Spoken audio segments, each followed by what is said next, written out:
Hello, and welcome to the Overly Animated podcast, where we take animation seriously.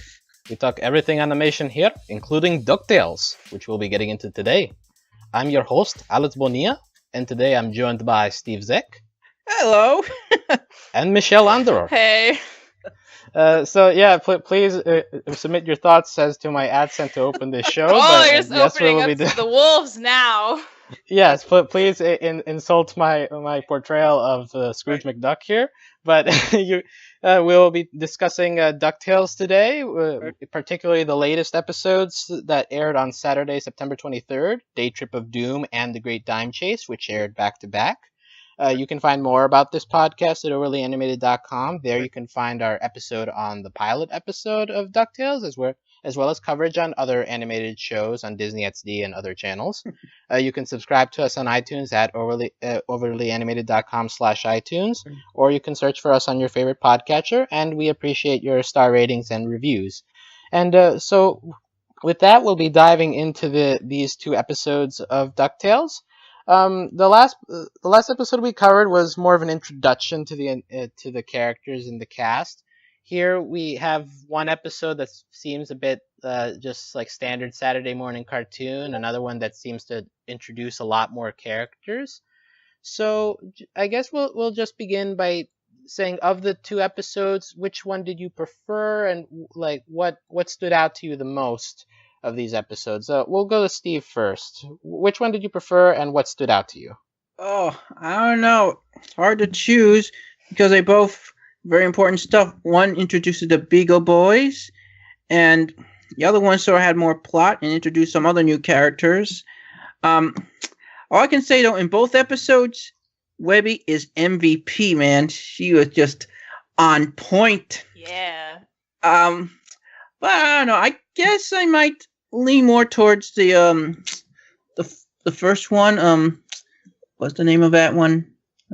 Daytrip of Doom? Yeah, Daytrip of Doom. Might lean more towards Daytrip of Doom because, I don't know, it had most of the characters, and it had this funny little Donald Beakley B-plot. And Louie is a sick little shipper, ain't he? Chipper? Shipper. Yeah. Oh, shipper. Okay. He was shipping Donald with Webby's mom when they were standing close to each other. Okay. Yeah. Actually, her grandma. Oh, yeah, grandma. Yeah. I keep forgetting if it's her mom or her grandma. And, by the way, she's in really good shape for a grandma. By the way, I told you so. I thought she was a spy in the past. Last podcast, I theorized on that, so I called it. Yeah, we dropped it as an ending joke, so that so not much tension building up to that, but good work job. on guessing that. Michelle, of the two episodes, which one did you enjoy more? They were both good. I actually think I am going to go with Steve on this one because I think the first one was just a little more focused. The second one had a lot more going on, but it also kind of like split us off into all these different parts that we're supposed to be paying attention to. And I think in that way, it was a little hard to like be as interested overall. But it definitely had more plot too, so maybe that was part of the reason. But yeah, I really appreciated that so early on, because these are only like the next two episodes after the first one. We're getting into a lot of things we were questioning the first two episodes before. Like, is Webby gonna be like kind of like why is Webby the way she is? And they like explicitly say like, oh, it's because like she's been cooped up in the house for her whole life and she has all this energy and she's, anyone would end up a little like not normal and that's fine. I really like that they addressed that. They also are like getting right into the mom question, which is great because I was afraid they were going to like forget about it for like, 4 or 5 episodes and then like barely address it. But like, no, like third episode in, like they found her secret archive place. Like so much stuff's going to happen. I'm really excited about that. So I'm just glad about the pacing, honestly, for the show because like they put a lot of things out there and they're already like tackling them, which is really satisfying to see. And she might be alive. They don't know where she is. It's a chance. And also, yeah. Also, like to add, Webby not only be cooped up, but also didn't help. Well, she was raised by this ex-spy. So yeah, exactly. So she knows how to defend herself really well, but she doesn't know how to like chill out in a ball pit. Yeah. Yeah, I think that angle was already treated well in the pilot, but here it's just nice to like see her actually out in public and see how she Yeah. reacts to other people that aren't her cousins. So, but yeah, I think I'm with you guys that like the first one was more entertaining, but the second one like threw a lot more stuff at you for the Hmm. future. And so like it's interesting because like when I'm going into DuckTales, I'm like, well, I don't really want another Saturday morning cartoon. Like I am interested more in the big plot points that this is introducing. But at the same time, like I enjoyed the first episode, even though like the plot was really low stakes. Just like okay, you go to a ball, like a arcade, and then you have these villains that aren't actually that menacing, but it works enough, and they make it funny enough for me to be entertained by it. So, Hmm. solid batch of episodes. But as to discussion, I think the second episode gave us more to talk about, so we'll just go into the big things here. Let's start with Della Duck. Their B plot of the episode was focusing a lot on Dewey and Webby looking for information on Della. They go to this secret library. And they find that nobody really wants to tell anything. Everything, all information on her is blank, and they go through a bunch of antics. And we get that the final scene where they enter this room full of Della stuff that's been hidden away. And we get that letter, like just saying, "I've taken the spear of Selene. I'm sorry." And what Webby automatically like brings up the theory. Oh, did she betray your Uncle Scrooge? So we're very quickly we're going to well, okay, is Dela Duck a good person? Just thoughts on how we've introduced the Dela Duck story here, Michelle. I'm kind of wondering, like, if Scrooge was upset about the letter, why did he take the trouble to like archive it and like frame it nicely on a wall in like her special room? So I wonder. There's definitely more going on, and I'm sure like Della is not going to be set up as a like irredeemable character, but that would be really interesting if they did. I don't know. I mean, I hope they go back to that room like a bunch throughout the season because it seems like there's just like it's just such a gold mine of info. I really hope they don't just like go there that one time and then like just be like, "Well, I'll speculate," but not go back to where the information is. But I could see that happening. So I think it's a good place to end on. I'm glad they didn't just leave it with them finding that random book with like nothing in it because they spent so much time in that library being chased with the library, and they really deserve something bigger than that for a takeaway. Yeah, yeah. I think Dell definitely is a good person or a duck. Um, though I'm not sure though if she's a good mother. Perhaps she might just be like a mom. A kind of a Rick type of parent. Only not bad as bad, but she just might be very like focused on whatever her goals in life were, or like whatever it is. It might be something that protects the world or something, and so she might be a little detached from her family. That could be her deal. Do we know? I mean, because Donald's their uncle too, right? Yeah, So who's their dad? Does that just not matter? I guess not. Whoever he is, I'm pretty sure. Did he die? I mean, because Yeah, they don't want to maybe find he's him. the one that's dead. Yeah, did he die? And they don't care because they know. He's like, oh, he's dead. But where's Well, mom, though? He's not a blood relative to Scrooge and Donald, so I guess he's he's not that important. They could just throw him to the side. Yeah, and it's interesting that the kids only care about finding out about Della. Yeah. So either they recognize that the dad is dead, or Donald talks about him enough that they have no curiosity. Mm-hmm. Or I guess, So, or he could be a deadbeat like Marty. So yeah. Wow. Also, at the same time, does this mean Della is a deadbeat too if Yeah. she's alive? Yeah, but where do we get so jaded about these parents already? We haven't even met them yet. One of them might be dead. Yeah, it's like in like Disney or Pixar movies where like the parents are always like away from the screen. Yeah. Like you only see the kids. You wonder, well, what do the parents do? They all the must time, then? suck. Yeah, It must be awful if we don't see them around. exactly. No, but yeah, and it seems that Dewey takes this a bit rough because he says like we can't tell anyone until we're sure. So it seems that he's going to keep this information to himself, Mm. and that might generate some interesting tension too. Like if they find out information together, and like the other two siblings are happy, and he's a bit more conflicted. So that's definitely an interesting choice for me, at least. Like leaving the information to one of them while the other two are left in the dark. I think the others might be upset that Dewey's keeping secret from them. He's doing something like that on his own without them and doing it with somebody else. Yeah, also possible. We might have a little bit of jealousy there.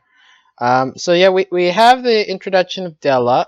Also, the cliffhanger of this episode was interesting to me. We have this character Gyro Gearloose, who I believe is a returning character from the original series. Yeah. He's introduced as the head of research of a Scrooge McDuck's company. He creates this little robot helper that, because it's treated incorrectly, it goes evil, and so everybody dismisses him. And at the end, we have a very broody scene of like Gyro with the little robot, and he's like talking to himself like, Gyro controls the robot. Gyro is robot. Oh my god! And then it just ends on the like his pad and it says like Project Blatherskite, like just nonsense word. But for that to be the cliffhanger was a little weird to me. Or something. Do you know, Steve? Yeah, I know what it's about. If you want me to spoil, I could tell you. Like, I tell you each one piece of information, so you won't worry about it. And then what information is spoilers. Okay, everybody who didn't want spoilers, go away. Or at least fast forward like 30 just one seconds. thing I just want to let you know is what's going to happen. Since I already they kind of said before the series premiered what's going to happen, and that is he's not evil. He's not a bad guy. That's all I got to tell you. He's not gonna. He's an ally. He's a good guy. He was a good guy in the old series, good guy in the comics. So he's not. This is not like the beginning of a villain. So that's all I'm going to say. Interesting, because also I did after looking back, I did notice that he's running with the villains in the intro, which was a little weird to me. So that's why, it's an interesting way to take your character if it's known as a good character, and like in a reboot turn him like to maybe a hesitant villain or a semi villain. It would be an interesting direction to take, but I don't know. Gyro is a little annoying at first. I'm not sure how you guys felt about him, being very cocky, I guess is the word. He's not like he was in the old show. Then he could become evil. Yeah, if he's different. Yeah. Yep. I know, but we know. But we know what that means. I am robot. What he's going to do is something that was also done on the old show, and that also was good. So. Okay. But what if the robot this time is bad? What if he becomes a robot sympathizer and stands up for robot rights? Maybe that's where it's going. That'd be pretty cool. Let's see. I don't want to spoil any more for you guys. I could say what I think is going to happen, but it'd just be kind of spoilish. Okay, but at least the way the show is portraying it to us new viewers, they seem to be setting up some kind of Gyro being important, especially with when we consider that the cliffhanger for the pilot episode was my mom, and that ended up being paid off in 2 episodes, sort of. So it'll be interesting to see if he becomes a recurring character and what they decide to do with him. As for I think those are the 2 big things that came out of this episode. Just going through other random things in this one, the Great Dime Chase. The Great Dime Chase. Yeah. Why is it that dimes are always the important coin? Because I feel like SpongeBob did this too. Oh, really? The dime? I feel like quarters are where it's at in terms of coins, and those Sacagawea dollars. Way cooler. Yeah, well, that's the way it was in the old show, though. It's number 1 dime. It's a very big deal. Yeah, but since we're rebooting it for 2017, you should you want a more modern currency with inflation has to be at least a quarter. Give some love to the 50-cent coin. That one never gets any love. $50. Oh, I forgot those existed.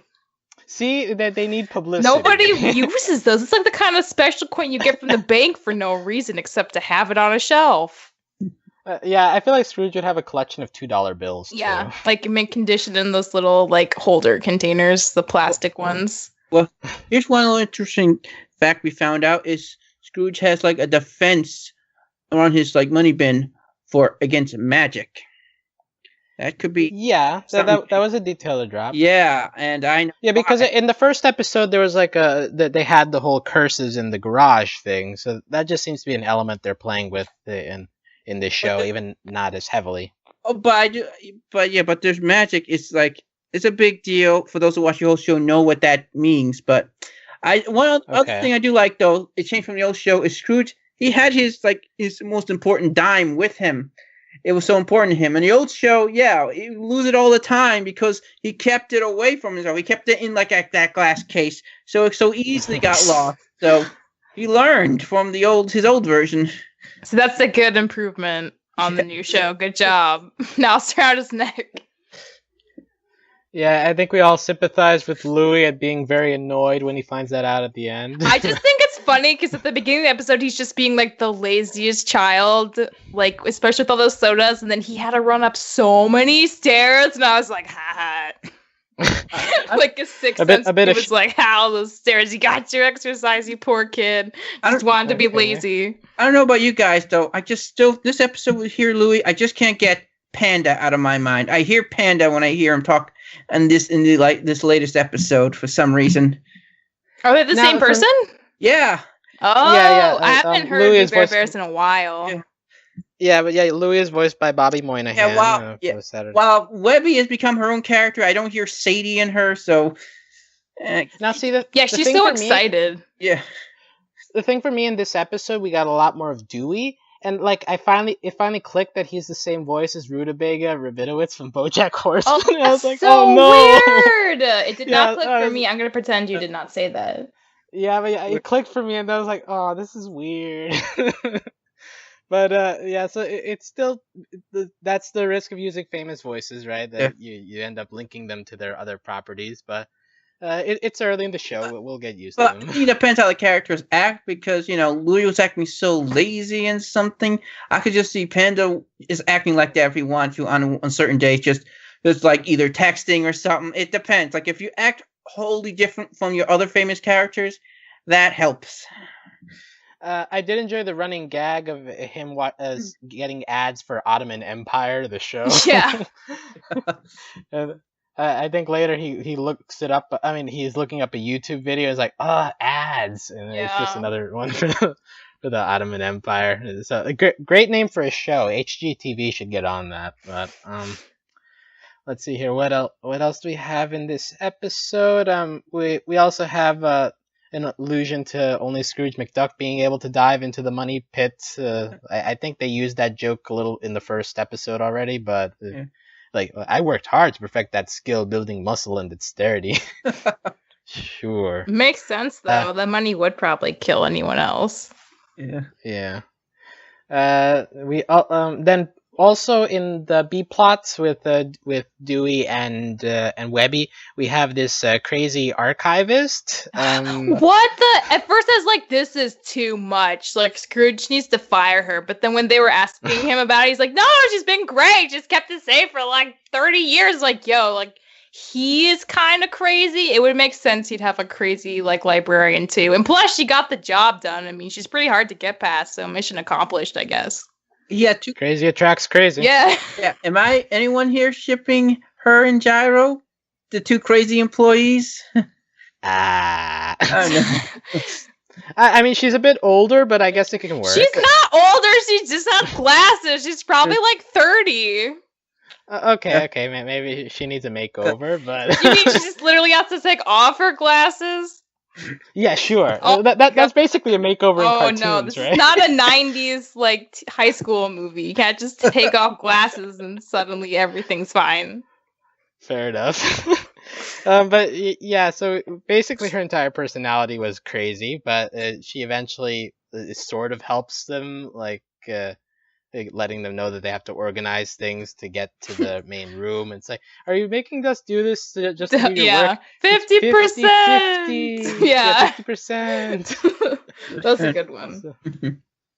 So yeah, all in all, I guess it's entertaining enough, but it's more notable for the information it drops and the like plot threads than it is for the actual episode in itself, I guess. And it had less characters. It didn't have no Huey, no Donald, no Mrs. Beakley.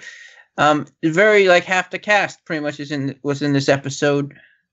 That's true. Huey didn't appear at all. Either of them, I don't think, honestly. He was in the first one, but did like he have lines though? Like he didn't really not interact with much. Webby one-on-one. I think they're trying to find something for him, some niche for him. They're working with Louie and Dewey now, the writers. So I'm sure they come up with something for him later. Yeah, he definitely feels like a third wheel so far. Yeah, what is his personality? I don't even remember.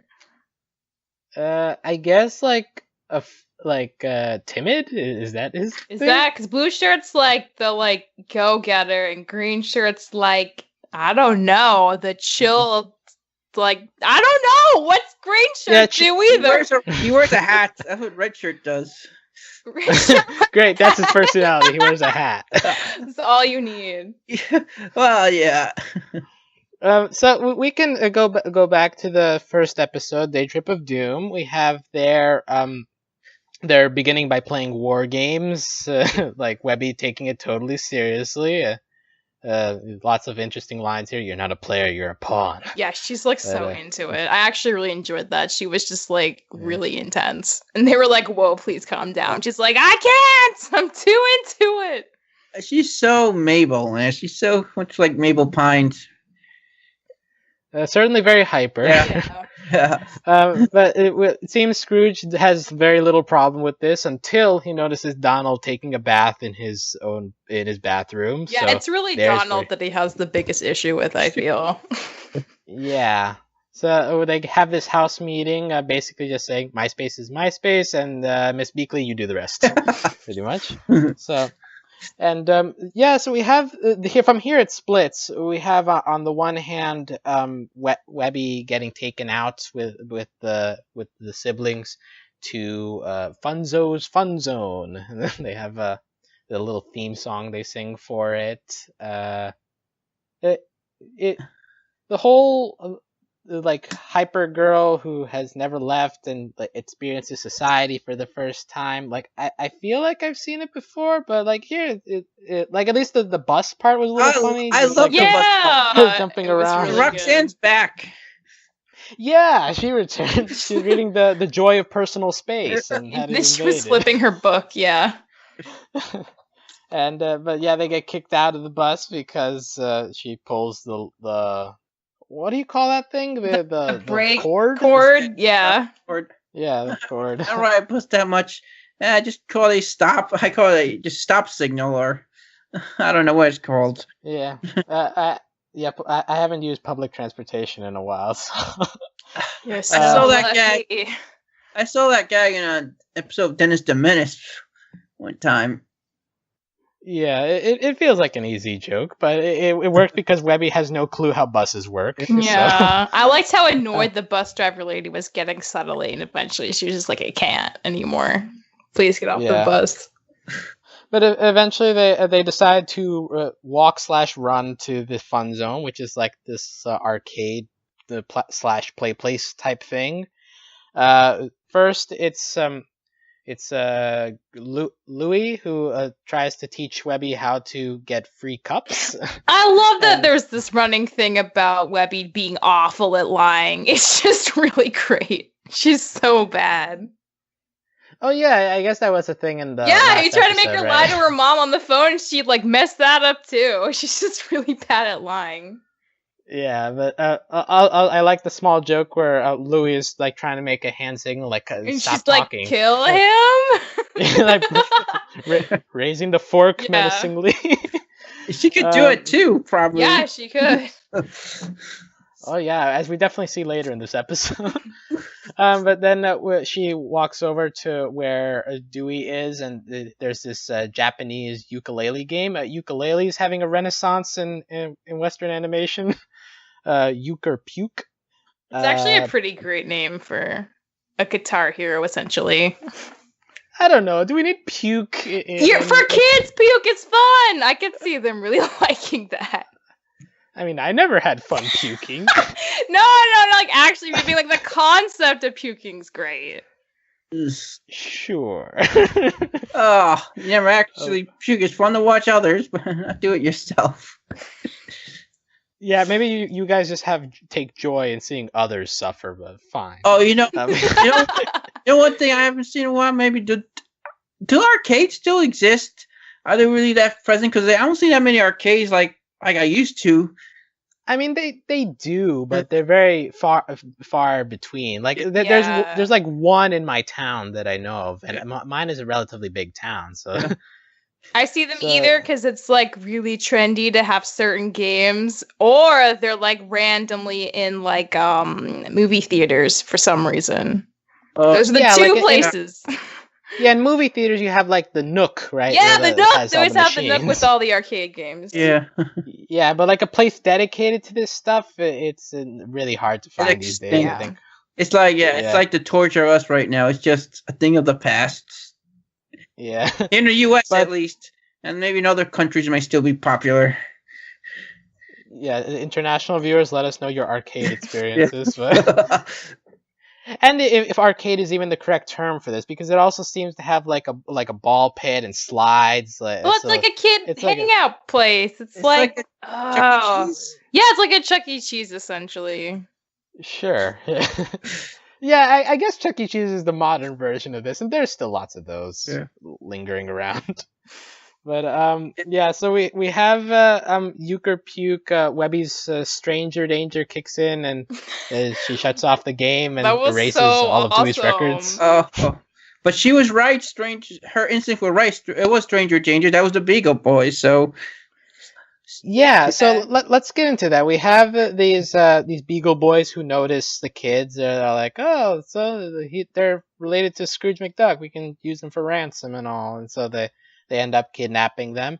And then we have the introduction of Ma Beagle, voiced by character actress Margot Martindale. I really enjoyed her in this episode. You guys, how do you feel about the villains of this episode here? Let's go to Steve. Oh, I love them. Like this one. Personally, I think I like these versions of Beagle Boys a little better than the original version.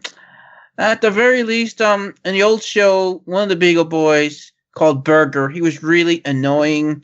His gag about him eating all the time. He's hungry, but... Oh, yeah. Fat jokes aren't fun. That's a very bad 90s thing that existed. Yeah, so... And I love the line at the end when Big Time said, why can't we have what they have? Yeah, that was a good line. Yeah, and it seems definitely... Ma Beagle seemed to have more of a presence in this show. In the old show, we saw her less than the regular Beagle Boys. Beagle Boys are more recurring characters than Ma Beagle in the old show, but here it seems like in this series, they're going to have about the same amount of screen time. Yeah, and I really enjoyed Ma Beagle, and I hope that they use her in conjunction with the Beagle Boys, because she definitely works as like the coarse, counteract to like the goofiness of the Beagle Boys. Just like, oh, you guys are stupid. I love that kind of character, like when it's like an old crooky mom and her like sons who are kind of incompetent, but she has like multiples. It reminds me of Castle in the Sky a lot, and I love it. Yeah, but so we have the kids getting kidnapped, and eventually Webby breaks herself out. So it's like, yo, you could do this the whole time. I don't want to seem weird anymore. I keep messing things up. It's like really adorable. And then we get like, I guess, the lesson of the episode in two words: normal's overrated. Yeah. Sure. Awesome. Yeah. So because of that encouragement, Webby devises this amazing plan to lure Ma Beagle in, and they tie them up, and that side of the story ends. Yeah. Though until they escape, eventually, because that's a running gag in the old show, they always escape and come back for more. Yeah, like in these kind of shows, you need like incompetent police forces to keep letting these people out of jail. Or a person I see a better take in this one would be just like lawyers get them out all the time. They don't, instead of breaking out like in the old show, how about they just get out by the legal system? That'd be a nice little take on this trope. Nice little twist. I mean, if we get an episode of Margot Martindale on the witness stand, I'm all for it. Yeah, that would be awesome. So we have the kids' side, and then on the other side, after the house meeting, we have Donald and Mrs. Beakley fighting. I really enjoyed it. Donald was so dumb, but it was great. I just love hearing him shriek. It's like the best. I could barely understand him more. I know, I couldn't understand his words, but screaming's universal, you know. The great urge. If there's a petition out there to add subtitles to Donald's dialogue, please. No, I know it's find fine. it for us. It's fun trying to guess what he's saying. But anyway, before we go on, let's just for the record, let's put cards on the table. Donald and Beakley, do you agree with Louis? You ship it, yes or no? I kind of don't mainly really either, but maybe it'll be fun. Nice little twist though is if Webby and Beakley are related to Daisy. If like Daisy is Mrs. Beakley's niece and Webby's aunt, but yeah, I'm sure there's a lot of characters that haven't been introduced yet. But I'm more on this ship than I am with Gyro and the librarian. What? But They're so perfect for each other. They probably never met each other. The librarian probably only stays in the library. Well, I can't. But maybe the episode one day they'll meet. It'd be something funny. I don't know. They might try to kill each other. But yeah, the Donald Beakley interplay is very good here. At some point, they have Donald having a barbecue, is taking all the electricity. Yeah. He offers up some kielbasa.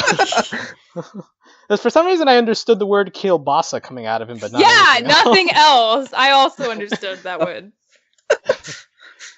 But yeah, eventually also, I think there's a quick joke where they cut to Scrooge, who is not noticing all of this stuff. He's like taking a bath. Oh yeah, he has the cucumbers on the side. It's like something's wrong. Yeah, and then he replaces it with gold coins. So perfect for him. Yeah. Also perfect that he bathes to the sound of bagpipes. I mean. Oh, was that happening? I didn't realize. That's awesome. Yeah, like, he's playing bagpipe music in the bathroom. Gotta maintain his like super Scottish, title. Mm-hmm. Yeah, my only complaint with these two episodes, there wasn't enough Scrooge actually talking. Yeah. You got him being angry at the shareholders, but that was about it. But yeah, so we have then Beakley receiving the ransom. Actually, they threw the ransom brick at Donald, and then Beakley picked it up. I loved all his power generators and just like that whole sequence when like the water catches on fire because of all gasoline, and he's just like, it's like, well, he's dead now. Like, good job, Donald. Yeah. You're not getting off that boat alive. I didn't quite understand why he had tanks of gasoline just all over his ship. I don't know, a stove or something. Just like all the dangerous supplies did not have close to water. Have you ever seen any Donald Duck cartoons? That's Donald Duck. Does he normally have gasoline around? No, but he's reckless sometimes. He's not the smartest duck in the world. He just but one thing I did like though, Ma Beagle seemed to know Mrs. Beakley's reputation, so she was like, she knew what was going to happen. Yeah. Although I do enjoy that when they actually confront, it's Donald who goes into his rage mode. Yeah, just like, oh, he can take care of himself after all. Yeah, I think whenever Donald just goes into screeching mode is when he's at his best. I know, that was so good.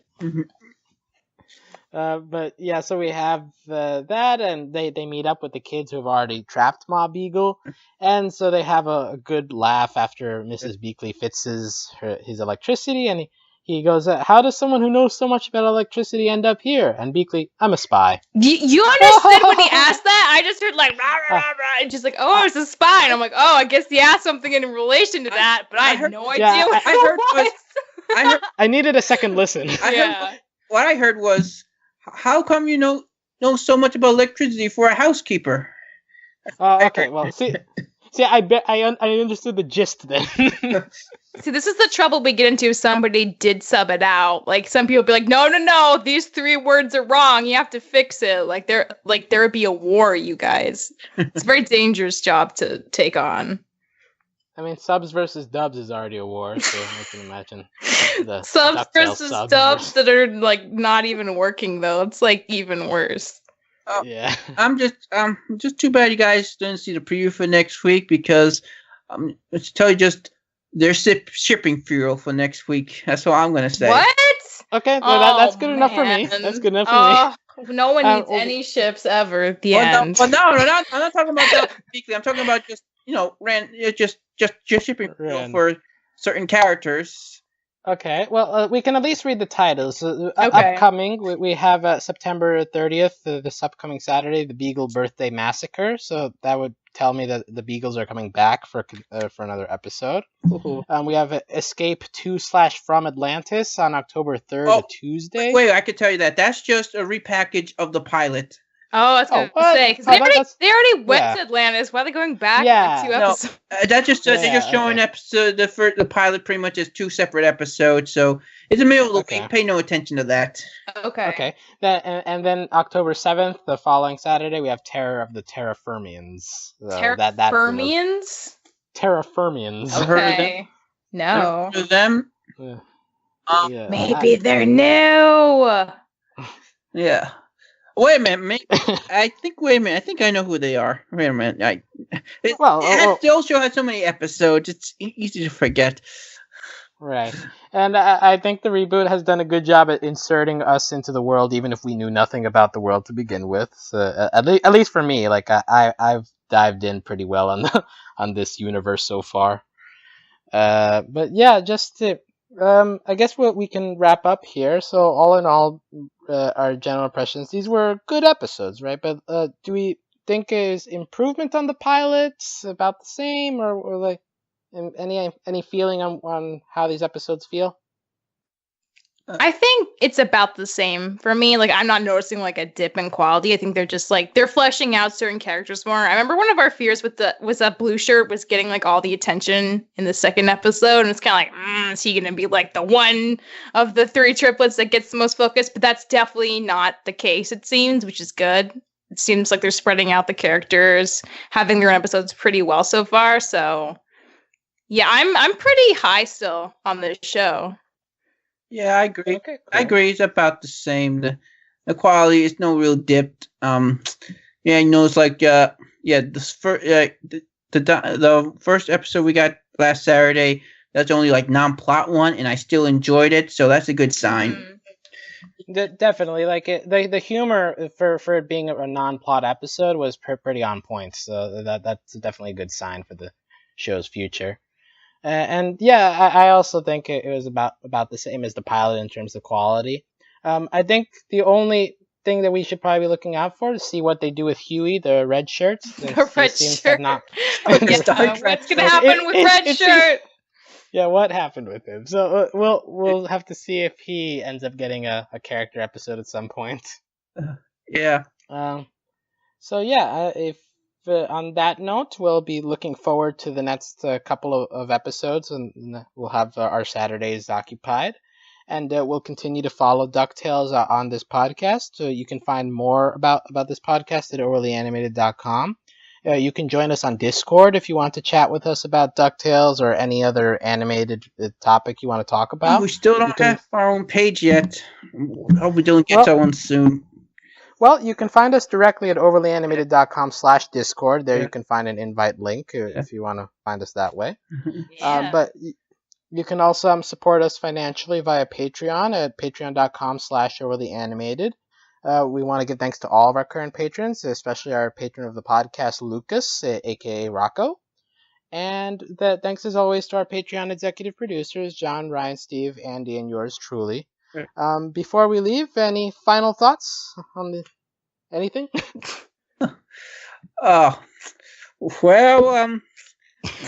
Dime.